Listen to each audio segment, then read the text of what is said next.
உலகம் முழுவதும் உள்ள சன்லைஃப் தொலைக்காட்சி நேயர்களே, உங்கள் அனைவருக்கும் வணக்கம். இது நாட்டு மருத்துவம், நலம் தரும் மருத்துவம், எல்லோருக்கும் ஏற்ற பக்க விளைவுகள் இல்லாத பாதுகாப்பான பணச்செலவுகள் இல்லாத மருத்துவம். எளிய மருத்துவ கருத்துக்களை இந்த நிகழ்ச்சியிலே நாம் ஒவ்வொன்றாக பார்த்து பழகி பயன்பெற்று வருகின்றோம்.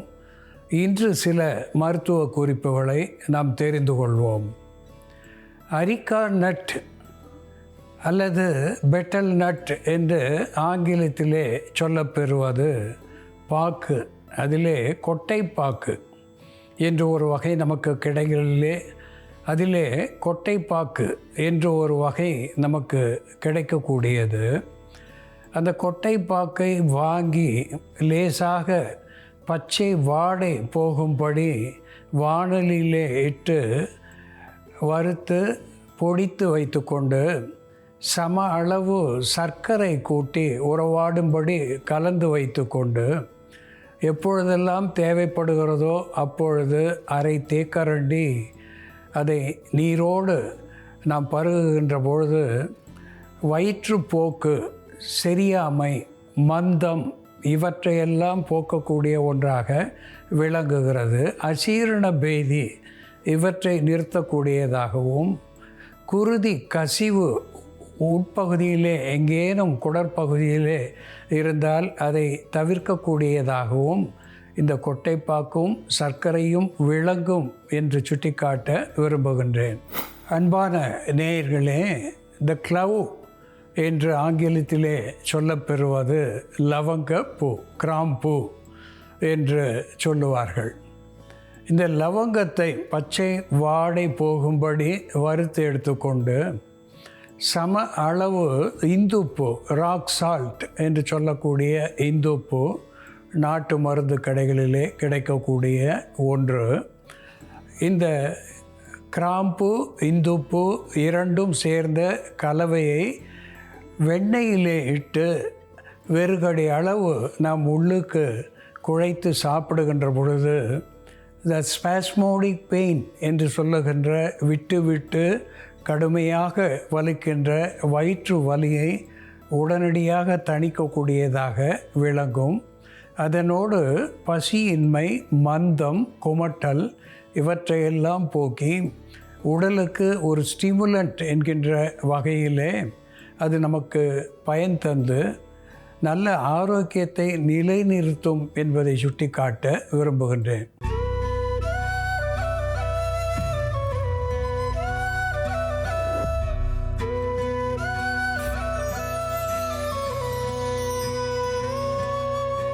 அன்பான நேயர்களே, டெர்மினேலியா பெல்லேரிக்கா என்ற தாவர பெயராலே சொல்லப்பெறுவது, இது தாண்டிக்காய் என்ற தமிழிலே சொல்லப்பெறுவது, விபீதகி என்ற வடமொழி பெயரை பெற்றிருப்பது. இந்த தாண்டிக்காயினுடைய கொட்டைகளை நீக்கிவிட்டு நாம் தோலை மட்டும் பயன்படுத்துகின்றோம். எப்படி கடுக்காய்க்கு கொட்டையிலே விஷமோ அதுபோல் இந்த தாண்டிக்காய்க்கும் கொட்டையிலே நச்சு என்பதனாலே அந்த தோலை மட்டும் நாம் பயன்படுத்துகின்றோம். வாத நோய்கள் அத்துணைக்கும் ஒரு அற்புதமான மருந்தாக இந்த தாண்டிக்காய் பயன் தருகிறது. இது துவர்ப்பு சுவை மிக்கது, அஸ்ட்ரிஞ்சன்ட் என்று சொல்லக்கூடிய வகையிலே வற்றச் செய்யும் தன்மையுடையது என்பதனாலே குருதி ஒழுக்கு, வெள்ளை ஒழுக்கு, அதோடு கூட சீத ஒழுக்கு இவற்றையெல்லாம் போக்கக்கூடியதாக விளங்குகிறது.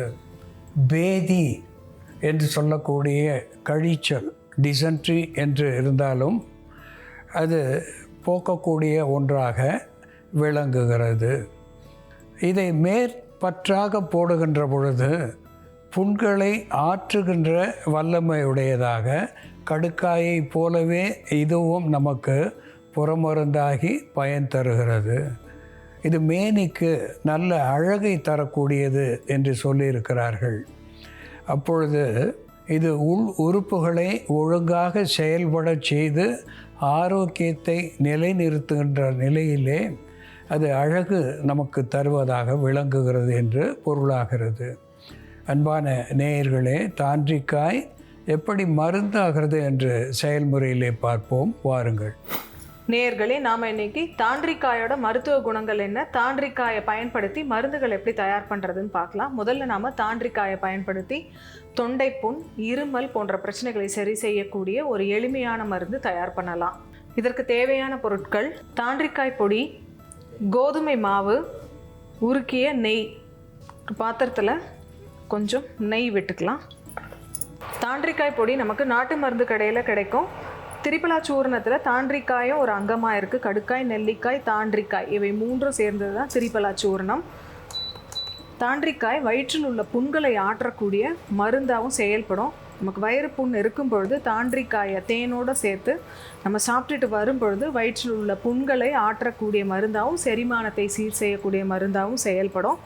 நெய் சூடானதும் நம்ம ஸ்டவ் ஆஃப் பண்ணிவிட்டு தாண்டிக்காய் பொடி கொஞ்சம் சேர்த்துட்டு அதோடவே நம்ம கோதுமை மாவு கொஞ்சம் சேர்த்துக்கலாம். நம்ம ஒரு ஸ்பூன் அளவுக்கு தாண்டிக்காய் பொடி சேர்த்தோம்னா அதே அளவு கோதுமை மாவு, இவை இரண்டையும் சேர்த்து நம்ம மிக்ஸ் பண்ணிடணும். மிக்ஸ் பண்ணிவிட்டு கொஞ்சம் கெட்டியாக இருக்கிற மாதிரி மிக்ஸ் பண்ணிடணும். ரொம்ப தளர்வாக இல்லாமல் கொஞ்சம் கெட்டியாக இருக்க மாதிரி நம்ம இதை தயார் பண்ணணும். நமக்கு சப்பாத்திக்கு மாவு பிசைகிற மாதிரி அந்த பதத்தில் இருந்தால் கரெக்டாக இருக்கும். நல்லா இதை சீராக மிக்ஸ் பண்ணிவிட்டு இதை நம்ம உருண்டைகளை ஆக்கிக்கணும். நம்ம ஒரு சிறிய நெல்லிக்காய் அளவு உருண்டையை ஆக்கிடணும். இது சூடு ஆறுனதும் நம்ம உருண்டை பிடிச்சிட்டு அந்த உருண்டையை நம்ம வாய்க்குள்ளே அடக்கி வச்சுக்கணும். அது அப்படியே விழுங்காமல் அந்த உருண்டையை கொஞ்சம் நேரம் நம்ம வாய்க்குள்ளே அடக்கி வச்சுருந்தோம்னா நமக்கு தொண்டை வலி இருந்ததுன்னா சரியாகும். அதே போல் வாயில் உள்ள புண்கள், நாவில் உள்ள புண்களை ஆற்றக்கூடிய மருந்தாகவும், அந்த சாறை நம்ம கொஞ்சம் கொஞ்சமாக விழுங்கும் பொழுது நமக்கு வயிற்றில் உள்ள புண்களை ஆற்றக்கூடிய மருந்தாகவும் இது செயல்படும். நமக்கு இருமல் இருக்கும் பொழுதும், தொடர் இருமல், வறட்டு இருமல் இருந்தாலும் சரி, சளியுடன் கூடிய இருமல் இருந்தாலும் சரி, தாண்டிக்காய் பொடியோட நம்ம நெய் மற்றும் கோதுமை மாவு சேர்த்து இது போல் தயார் பண்ணிவிட்டு இந்த உருண்டையை நம்ம வாயில் அடக்கி வச்சுருந்தோம்னா இருமலை கட்டுப்படுத்தக்கூடிய மருந்தாகவும் கோழையை அகற்றக்கூடிய மருந்தாகவும் இது செயல்படும். இது போல் உருண்டைகளை நம்ம தயார் பண்ணிக்கணும். இந்த மருந்தை நம்ம தயார் பண்ணி ஸ்டோர் பண்ணாமல் அதை உடனுக்குடன் நம்ம தயார் பண்ணி பயன்படுத்துறது நல்லது. அதே போல் மருந்துக்காக நம்ம நெய் பயன்படுத்தும் பொழுது புதிய நெய்யாக இருக்கணும். நீண்ட நாட்கள் நம்ம ஸ்டோர் பண்ணி வச்சுருக்க நெய் பயன்படுத்துறத தவிர்க்கணும். இது போல் டைட்டாக நம்ம பிடிச்சி வச்சுக்கிட்டு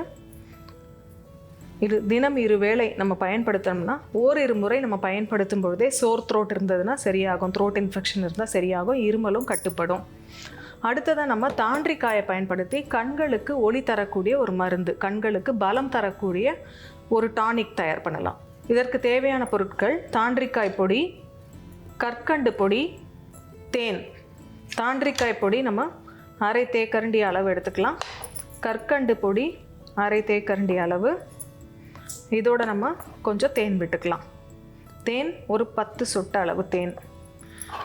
இவை மூன்றையும் நல்லா மிக்ஸ் பண்ணிவிட்டு உருண்டையாக நம்ம தயார் பண்ணிவிட்டு அதை நம்ம சுவைச்சி சாப்பிட்டுட்டு வரும் பொழுது, காலை மாலைன்னு 2 வேளையும் இதை சுவைச்சி சாப்பிட்டுட்டு வரும்பொழுது கண்களுக்கு போஷாக்கு தரக்கூடிய ஒரு மருந்தாக இது செயல்படும்.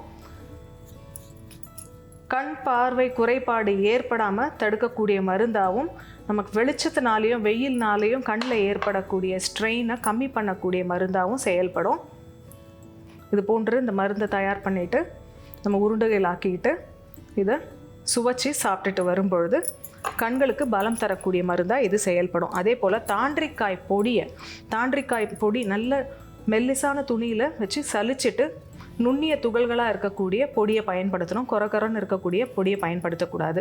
இந்த தாண்டிக்காய் பொடியை நம்ம தண்ணியில் குழச்சி புருவத்துக்கு மேலே பற்றா போட்டுட்டு வரும்பொழுது கண்களில் இருக்கக்கூடிய நீர்க்கோவை சரியாகும், கண்களுக்கு ஒளி தரக்கூடிய மருந்தாக இருக்கும். அப்படி இல்லைன்னா நம்ம தாண்டிக்காயை வாங்கி அதை மஞ்சள் இழைக்கிறது போல் இழைச்சி அதையும் நம்ம புருவத்துக்கு மேலே பற்றா போட்டுட்டு வரலாம். அப்படி போட்டுட்டு வரும்பொழுது கண்களில் உள்ள நரம்புகளுக்கு பலம் தரக்கூடிய மருந்தாக இது செயல்படும். அன்பான நேயர்களே, டெர்மினேலியா பெல்லேரிக்கா என்ற தாண்டிக்காய் என்று கூட சொல்லுவார்கள். இந்த தாண்டிக்காயை பற்றி ஒரு மருத்துவ பாடலிலே சொல்லியிருக்கிறார்கள். ஆணி பொன் மேனிக்கு அழகு மிகும், ஒளியும் கூடும், கோணிக்கொள் வாத பித்த கொள்கை போம், தானிக்காய் உண்டவர்க்கு மேகம் ஒழியும், அனலும் தனியும், வாதமும் போகும் என்று ஒரு பாடலிலே சொல்லியிருக்கிறார்கள். ஆணி பொன் மேனிக்கு அழகு மிகும், ஒளியும் மிகும் என்று சொல்லியிருக்கிறார்கள். இந்த தாண்டிக்காயை கடுக்காயை போல ஒரு கற்ப மருந்தாக நாம் அன்றாடம் பயன்படுத்துகின்ற வகையிலே இந்த உடலுக்கு அழகையும் பொலிவையும் தருகிறது. வாத நோய்களை போக்குகிறது. மேக நோய்கள் என்று சொல்லக்கூடிய ஒழுக்கு, குறிப்பாக மதுமேகம் என்று சொல்லக்கூடிய சர்க்கரை நீரிலே கலந்து சிறுநீரோடு வெளியாகின்ற நிலை, வெள்ளை ஒழுக்கு, இவற்றையெல்லாம் போக்குகின்ற ஒன்றாக விளங்குகிறது. வாத கபத்தையும் போக்குவதாக விளங்குகிறது. இதை நாம் உள்ளுக்கு பயன்படுத்துகின்ற பொழுது தொண்டை முதலாக நுரையீரல் ஈராக இருக்கின்ற கபத்தை கரைத்து எக்ஸ்பெக்டோரண்ட் என்கின்ற வகையிலே வெளித்தள்ளக்கூடிய ஒன்றாக திகழ்கிறது. புண்களை ஆற்றக்கூடிய ஒன்றாக விளங்குகிறது. இதை புறமருந்தாக பயன்படுத்துகின்ற பொழுது இதனுடைய விழுதை கண் இமைகளின் மேலே லேசாக நம்மை போல தடவி வைப்பதினாலே நாளடைவிலே கண் பார்வையை கூர்மைப்படுத்தக்கூடிய ஒன்றாகவும் இது விளங்குகிறது. அன்பான நேயர்களே, திரிபலா என்று சொல்லக்கூடிய கடுக்காய், நெல்லிக்காய், தாண்டிக்காய், இந்த மூன்றும் சம அளவாக சேர்த்து நாட்டு மருந்து கடைகளிலே நாம் பெறக்கூடிய ஒரு சூரணம். இந்த திரிபலா சூரணம் உடலிலே இருக்கின்ற அழுக்குகளை வெளித்தள்ளக்கூடிய ஒன்றாக விளங்குகிறது. திரிகடுகம் என்பது ஒரு ஸ்டிமுலண்ட் என்கின்ற வகையிலே உறுப்புகளை தூண்டச் செய்கிறது. திரிபலா என்பது கழிவுகளை வெளித்தள்ளுகிறது என்பதை இங்கே ஞாபகப்படுத்த விரும்புகின்றேன். அன்பான நேயர்களே, தாண்டிக்காய் எப்படி மருந்தாகிறது என்று நாம் பார்த்து தெரிந்து கொண்டோம். இதுபோல வேறு ஒரு மருத்துவ குறிப்போடு நாம் மீண்டும் சந்திப்போம். நன்றி, வணக்கம்.